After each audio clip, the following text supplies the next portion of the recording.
and today I am with Lisa Duffield and Natalie. And what we're going to be doing is we're going to be addressing a topic that is so relevant right now. We have got questions on our social media, we've had questions from our clients. So what I'm going to do is let these lovely ladies tell you what it is that they do briefly, and then we'll go into the questions and hopefully share some light on some information that will be valuable to our viewers. So, Thank you very much. Thank you, Brogan. What a wonderful introduction. Well, as Brogan said, my name's Lisa Duffield and I'm a wellbeing coach and a clinical hypnotherapist. And what I do is help and support people to feel really good, be the best versions of themselves. I'm all about building resilience, positive psychology and mental toughness. Really taking care of yourself and taking yourself from feeling average in your life to absolutely outstanding. Natalie. So I'm following this. Yeah. Yeah, so basically I work as a financial coach, so I help people understand their personal finances. So whether that is rapidly clearing debt, whether it is just getting their finances in order, whether that is just basically just working to budgets and tracking their spending. That's me. Awesome. Okay, so brief overview of what these girls do. We will go into it in a little bit more detail, but we'll use the questions that our audience have actually asked to get that, and then also we will leave comments open on the link for you then to ask the questions as well, so then we can continuously do these short videos to hopefully help you out at this time. So I'm going to start with Lisa. So Lisa, one of the questions that keep coming up all of the time is really how to stay motivated. So have you got any, so there's people working from home now, and there's also people having to deal with their family life and the split between family life and work, and then you can't socialise as much as you used to. So what advice would you give to somebody who is feeling really demotivated and really wants to try and, I don't know, get their mojo back or find some sort of routine, I guess? Yeah. Well, I think it's actually a big problem at the moment, and as Natalie's been talking about finances, the impact at the moment of COVID has had such a widespread impact right across people's well-being, from things from like their emotional, how they're feeling emotionally, physically. A lot of people have been gaining weight in lockdown, and they've actually just slowed down what they would normally be doing in their life, and a lot of it is through no fault of their own, because they've been told to isolate, stay at home, working from home when before they'd be quite happy to be going into the office. I know one chap that I've been coaching and working with recently, he said that he's struggling to get to do about 5,000 steps a day, because he's been used to sort of catching the train, running around London, getting into work, coming back. He's working from home and he's finding that environment really, really difficult. Kids coming out, in and out all the time, the dog barking in the background when you're doing the Zoom calls, and actually also the some of the workforces have taken a reduction in their wages, which has had an impact as well, and it's just giving people that feeling of uncertainty. They don't know where their future's going, and so this all compounds that feeling of feeling not very motivated.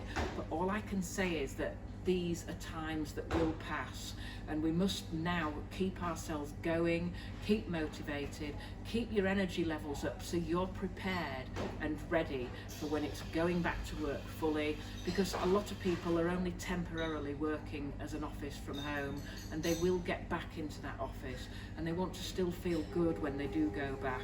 So all the basic things, make sure you keep a good healthy diet, get your exercise in, make sure you get plenty of sleep.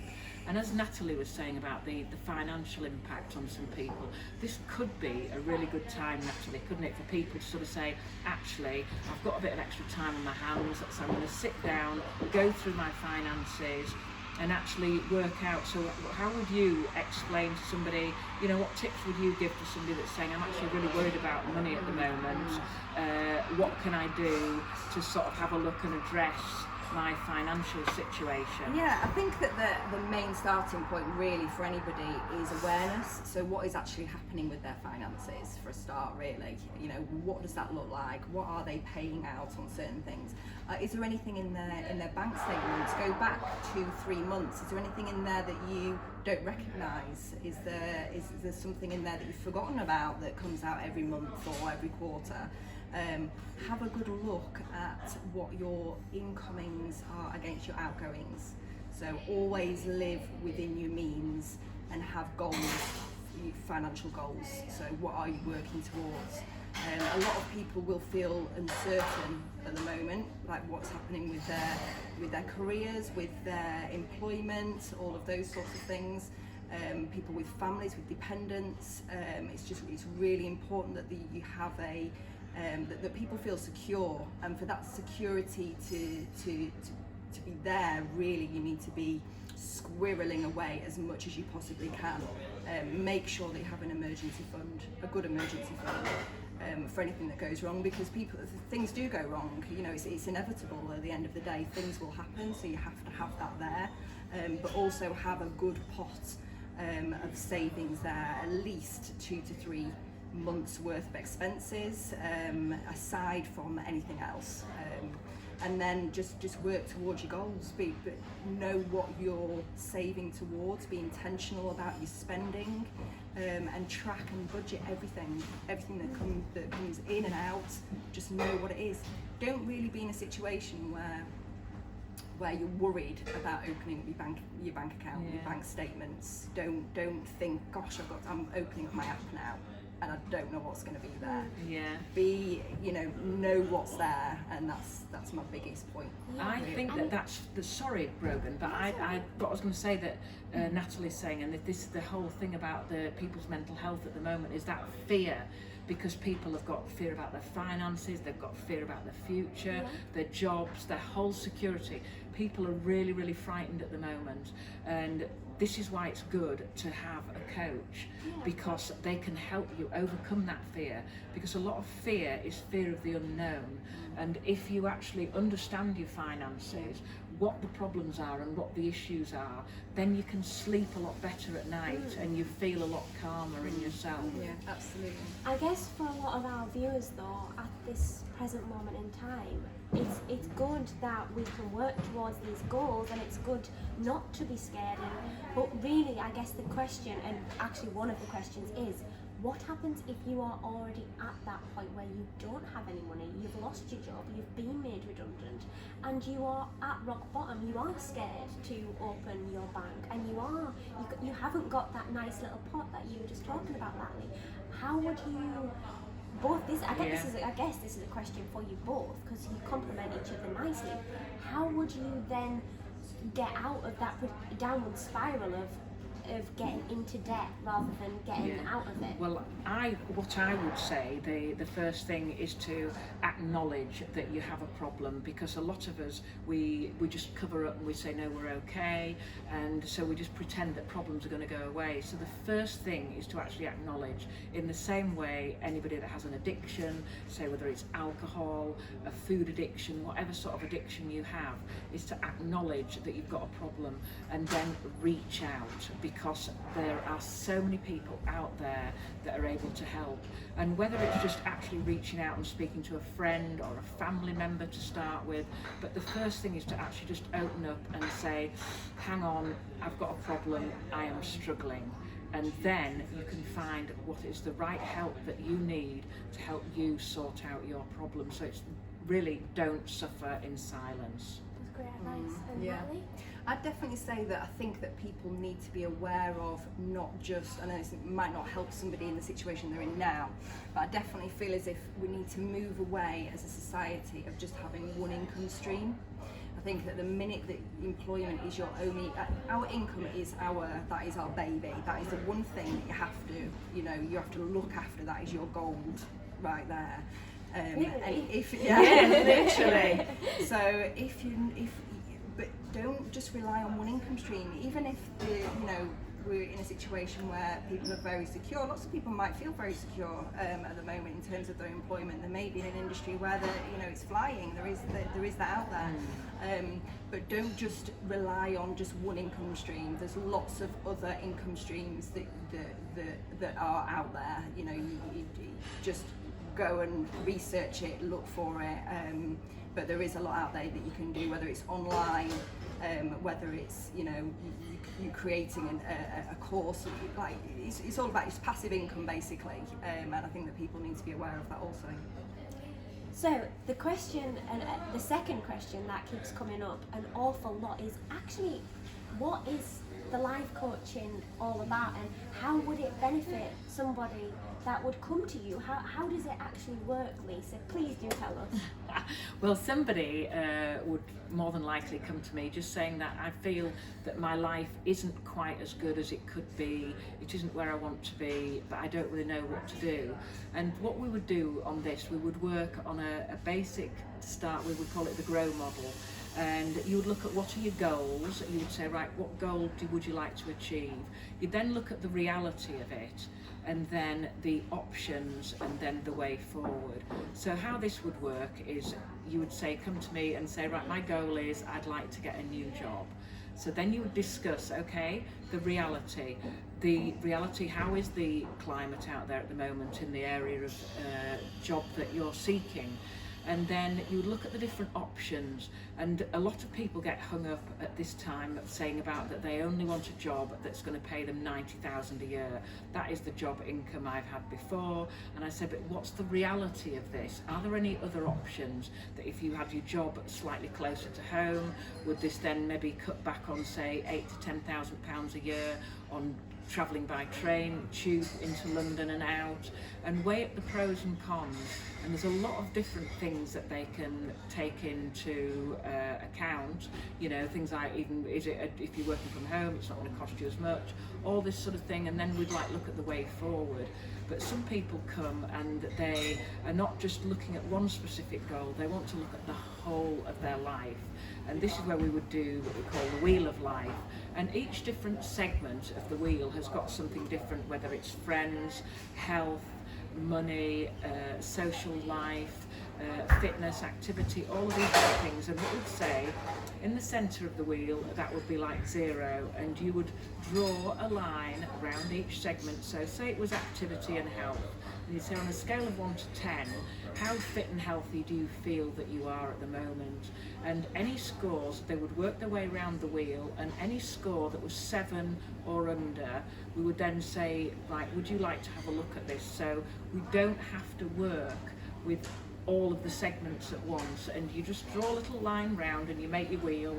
And for people that are really lucky and their life's in a good place, they're probably going to be 8 and 9, so their wheel's going to be pretty even. But some people are really worried about the finances, which is where Natalie could help, and they might be doing loads of exercise, so their wheel is all over the place. And for people to have a balanced life and for that wheel to go round smoothly, you need to be on a 7 or 8 all the way around. And so if it was just one aspect of that, then we would do the coaching just designed for that. And it could be motivation for a healthier lifestyle and things like that. So those would be the areas that we would work on, and that little segment. And then when that's lifted up, they might say, actually, I was only a 7 on friends and family. And it could be something as simple as that they're just not bothering to make connections, contact people.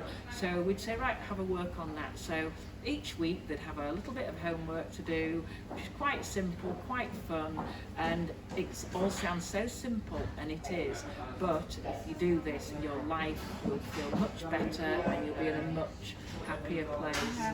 And it's interesting actually how finances are linked to all areas of that wheel.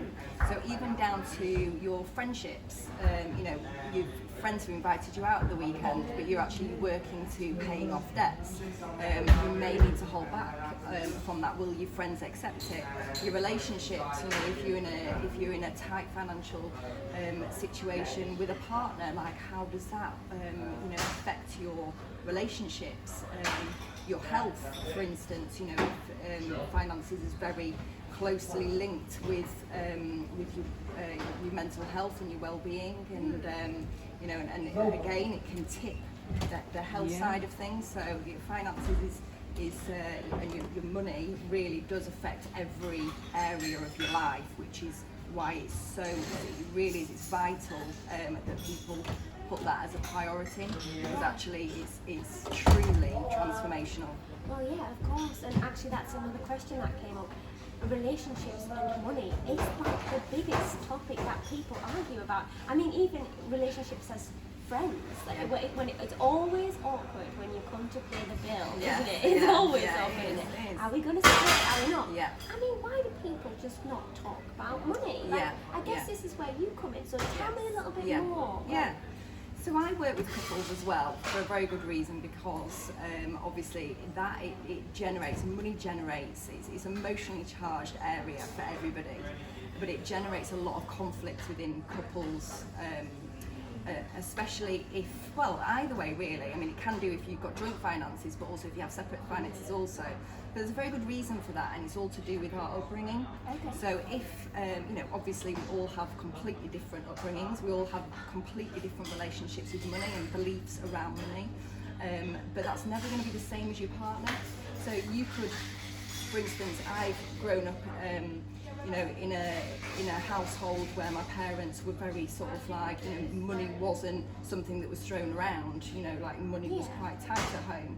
Whereas my husband's, you know, him growing up, his parents were very sort of like frivolous with their money, you know, they were happy to spend the money. Yeah. So of course, but then when we sit down and have that conversation, that's when we lock horns, you know, and it becomes a situation then. And it is all about being able to, well, having awareness together, I guess, about what your financial situation is, so you can make those decisions together. So whether that means on a weekly basis you both sit down and discuss what your finances are, what your goals are, so you're aligned, that's quite important really.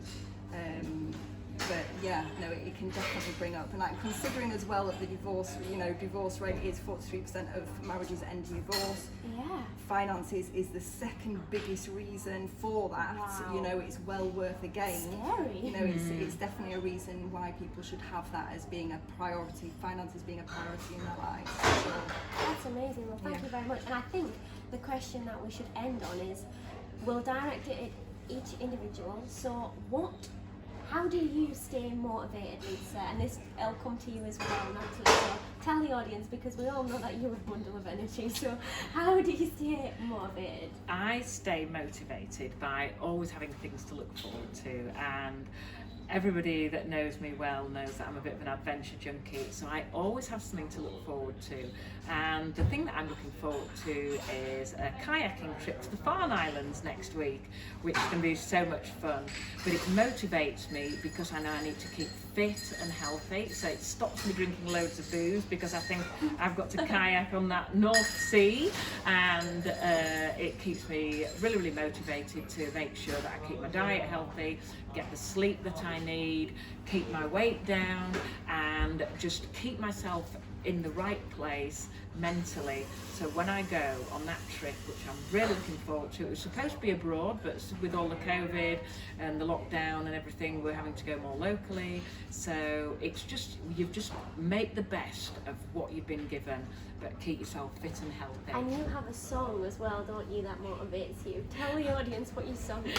Chumbawamba. When I get knocked down, I get up again. And I know a lot of people look at me and think, wow, Lisa, your life must be great all the time. It isn't. Everybody gets a challenge along the way, and it's just keep building up that resilience when you can. When you feel like you're having a good day, just say, do you know what, I'm going to top up those little resilience banks inside get my batteries charged up, so then when something comes along to try you, you've got enough energy to tackle it, because everybody has issues, but people just don't be shy. People love it when people can help, so speak out. Go and see a financial coach if you're worrying about money. It's a hot topic at the moment, and I think that, Thank you. Thank you. And Natalie, we'll go at it a different angle, but from a goal, you mentioned goals point of view. So how do you stay motivated to keep to get into your next financial goal, or even think about how do you even get to the point of okay, well, actually that this is, how do you identify the goal and stay motivated to get towards it? Yeah, well, I've always got my goals in place. Yeah. One of them isn't kayaking, so I'm not going to be kayaking. But yeah, I always make sure that I've got my goals in place. And my motivation, I guess, is just seeing that when I can reach those goals. So if I always have one that I attack at a time, but the more you understand about money, the more you can channel it to be going in the direction you want it to be. And that's a really important one, because actually I wouldn't want people to think that everything is about money, because it isn't. You know, there's more to life than money. It does oil the wheels of life, though, doesn't doesn't it? Wheels of life. But it brings option, and it brings flexibility, It brings freedom. and it brings freedom. Yeah, absolutely. And that's my motivation. And are these written goals? Are they just in your head? Do you have They're them written down. They're like you gold on a piece of paper. Or I have them in post-it notes. It's actually really good to have some imagery as well. Have an image board of what you're working towards. That actually really helps, and then refer back to that, whether it's weekly, daily, whatever you want to do. Amazing. Well, thank you ever so much for watching, and thank you very much to lovely ladies. I hope that we've given you some advice that you can take on board in your own life, and hopefully you can stay tuned, and we'll do some more of these videos in the near future. If you would like us to do it on a certain topic, then please leave a comment below and we will get back to you.